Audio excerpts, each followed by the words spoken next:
Governor, my name is Tom Green. I'm one of over 20,000 Delphi Salaried retirees who have lost our health care, we've lost our life insurance, and we've lost up to 70% of our pensions, and I think you're well aware of this issue.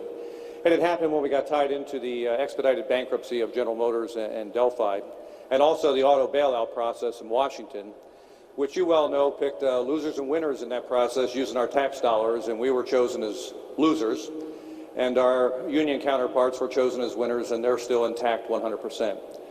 So my question for the other 20,000 folks who can't be here today is that if you're elected president, what can you do to prevent this kind of thing from happening in the future to other people like us? And what could you do to help us in particular get our pensions restored? Well, thank you. Thank you.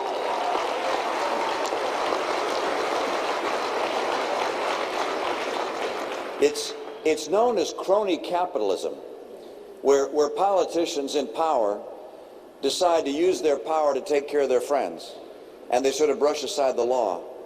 We have in this country provisions for bankruptcy, so that when enterprises get over their head, when there's huge, if you will, bleeding going on, you can go in and staunch the bleeding, get them back on their feet, and get them started up again. And in those provisions, we follow the law and provide for the various people who've had to take a severe haircut to make sure that what happens is fair. What happened in this case is the president decided, first of all, to send money to the auto companies without first stopping the bleeding. He should have let them go through managed bankruptcy first, not just sending money in there first. And then secondly,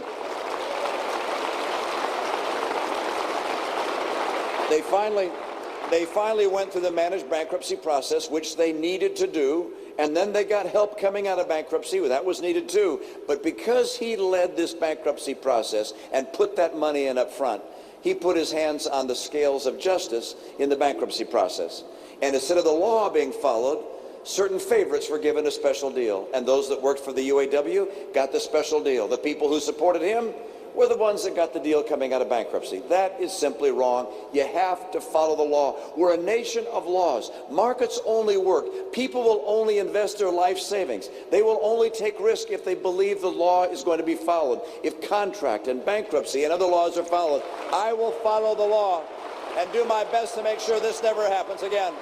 Thank you. Yes, ma'am.